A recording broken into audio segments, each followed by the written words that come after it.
Well, thank you, Dr. Adams, for being here. Could I start by having you say and spell your name? It is Dr. Karen Adams, Karen.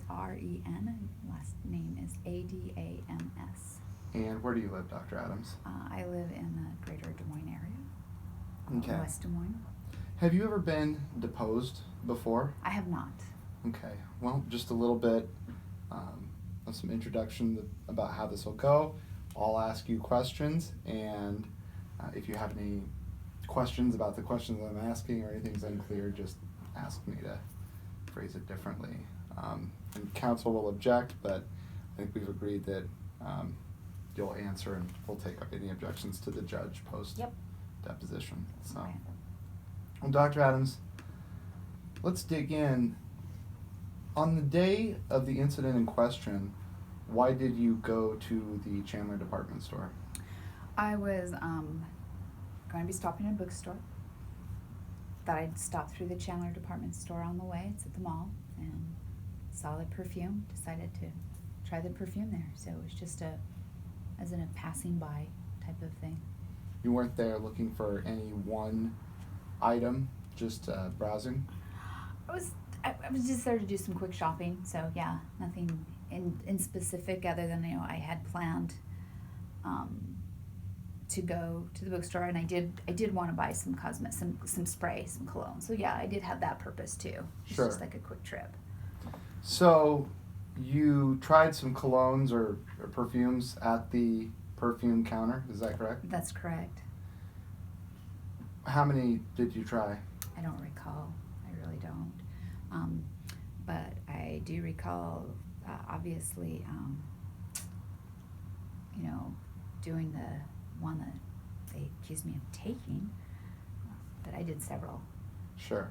How long do you think you were at the perfume counter trying different perfumes? I don't know. I feel like I was there a long time because I tried, like I said, I tried several. So like there was the Christian, the Dior, the Yves Saint Laurent, a whole bunch of different ones, and I found one I liked, and I wanted the store clerk to get it for me because I was planning on purchasing it. And all they had is the tester bottle say tester on it. I compared it to mine, and she was busy at the first, so hadn't come, and then was still busy, and so I thought, okay, well, I'll go and I'll come back. Maybe she won't be busy. So I really can't tell you, but it felt like it was a while. Sure. So backing up a bit, you had brought a bottle of your own perfume. Oh, I keep it in my purse. Sure. Yes, the Chanel No. 5, yes. And am I correct in understanding that you were comparing a sample of Chanel No. 5 to the bottle that you had in your purse? Well, the Chanel No. 5 is mine. Okay. I was trying the Dior. Okay. So when you asked if I brought I keep Chanel No. 5 in my purse. Did you notice anybody at the counter or have any interactions with anybody at the counter in the store? Well, the clerk was helping someone else, like I said, so that's why I wasn't getting helped. Sure.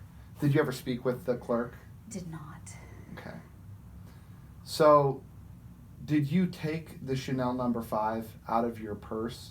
I did. At any point in time? I compared it to the Dior cologne. The purpose was to compare. The smell. At some point you left the perfume counter. I did. What I decided to do is go finish my shopping, then come back and buy the cosmetic then. What happened after you left the counter? Well, I was almost out of the store. You know how they have the big doorway entrance? There's not really any doors there. And this man in a tie and a suit stopped me. Said that he needed to talk to me with security and that I had taken something. I told him that was ridiculous. Okay. Do you remember the exact words that he spoke to you?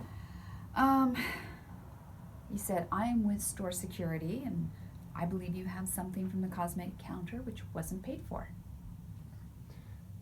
And is this the store detective, Kevin Flanagan? I believe so. Okay. Did Mr. Flanagan ever... I didn't know his name at that time. Did this store... I didn't have a tag or anything on. So. Okay. Did this store detective ever threaten physical harm? I actually, he not threatened, he did cause physical harm. When I told him it was ridiculous and I went on, he physically grabbed my arm and told me that I would have to come to the security office with him. Okay. He was squeezing so hard I didn't dare not do anything. Like, shocked me right into silence. And then he proceeded to announce to everyone that everything was good, it was a shoplifter, and pushed me down the aisle to the office. Okay. So backing up, he stopped you, and that's when he told you that he believed you had stolen something? Yes. Did you immediately walk away, or did you engage in conversation with him? No, told me that was ridiculous. What did you do after you told him that was then ridiculous? I thought I'd go. I didn't know he was really store security. He had nothing identifying himself. So at that point, would it be correct to say you turned and walked away? Well, see, I was already going out. He came and I just continued on my way. Okay. And is that the point when he made physical contact with you? That is. Describe the physical contact. Well, he grabbed my arm and he squeezed it very, very hard. And how did you feel when he grabbed your arm? Oh, I was shocked. I couldn't talk. I was like stunned that someone would even do that to me. Were you in pain? Yeah, it hurt. Were you ever treated for any pain related to any physical contact with that store employee? No. Okay. What happened after he told you you needed to go with him?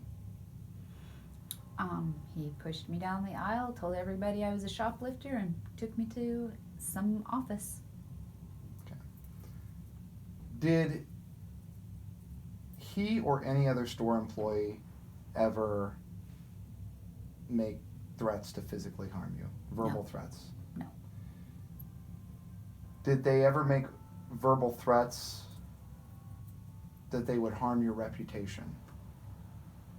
Well, I think the minute you yell, there's a shoplifter to everybody, that's already affecting my reputation. What volume would you say? Well, everybody heard. How many people would you say were in the area? I don't know. I did have someone call me later about it and say she saw the whole thing. Certainly. She might have a better idea. I was in shock that it was even happening. What did you do after you left the store? Well, I was arrested, so I was put in a police car, but the policeman was very nice. He didn't handcuff me. He took me out. He was very kind. And then they took me down to the station. What was the result of the criminal case that was filed against you? It was dismissed. And what was the reason for that? Was that ever explained to you? It wasn't really explained to me. I'm presuming it's because I didn't steal anything. Did you seek either medical or psychological treatment related to this incident? I have. How long after the incident did you seek that treatment? I think it's been a little bit, because I've been going for quite some time.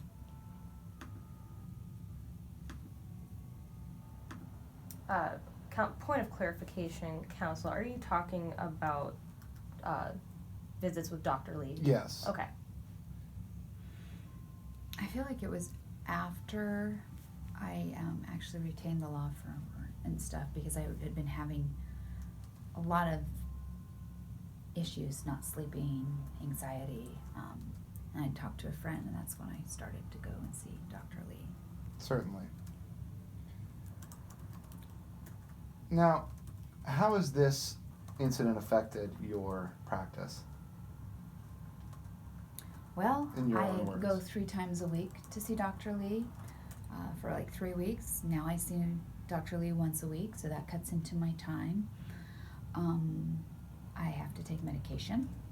Didn't have to before to help with my anxiety. I'm being charged $200 an hour.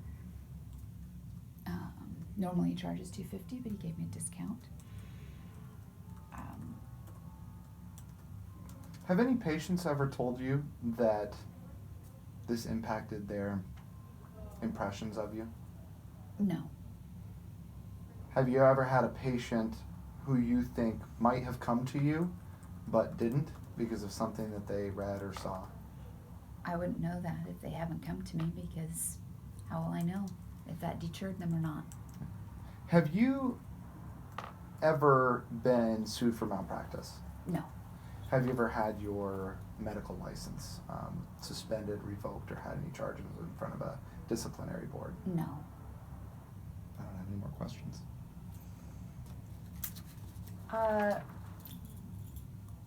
Just to clarify and go back to the bottle of perfume. You're a doctor. You make a fair amount, Correct. a comfortable amount of money.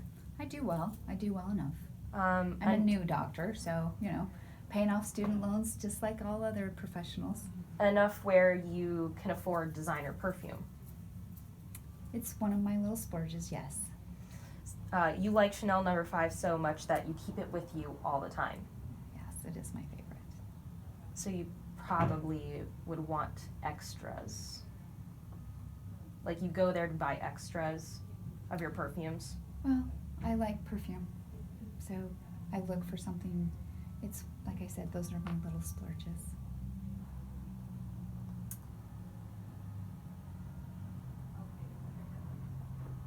The one I had was a gift from my family, though, from my parents. There's something, though, that you can afford to buy on your own. On an occasion. Right. Do you have anything else? The only follow-up questions I would have, doctor, do you think it's reasonable for store employees to investigate potential shoplifting? Investigating is fine. Physically forcing someone, grabbing their stuff, and not really asking, and not so much. They could have called the police. The police were so much nicer about the whole thing. Okay. You would have actually preferred that they call the police? Well, I didn't like that they before. did any of that, but they didn't even discuss what had happened. I was immediately accused. They grabbed my purse. They searched my purse. Had they paid close attention, like they should have, they would have noticed that it wasn't a tester bottle, that it was mine. But they didn't. And then they proceeded to not believe me. Thank you. I have no other questions. Did the store manager, when you were in the office, ask you to do anything before the police were called? Well, he asked me what happened. I told him what happened. Did he ask you to sign anything? Oh, yes. They wanted me to sign a release and all this, and I refused. So you Forgot had completely about that. this was after you showed them, though, that it was not a tester bottle, that it was your bottle. That's correct. So you've already explained to them that this is not shoplifting. That's correct. And yeah. then he asked you to sign a release. At some point, I was asked to sign something. I don't remember when. But you wouldn't sign it. Am I understanding this correctly? That's correct, but I don't remember when that was. Let me think. I can't. Yeah, he seemed nervous. He said, "Hey, will you sign this release?" I was like, "No, I just wanted to leave the store." And then he left, and then the police came. But would you agree with me that it was after you had explained and proven to them that this was... Oh yeah, most definitely. So they still called the police. They still called the police. He still knew it wasn't that. And it was after I refused to sign the release. They knew that what they had done was wrong. I don't have any other questions. Thank you. All right, I don't think I have anything else.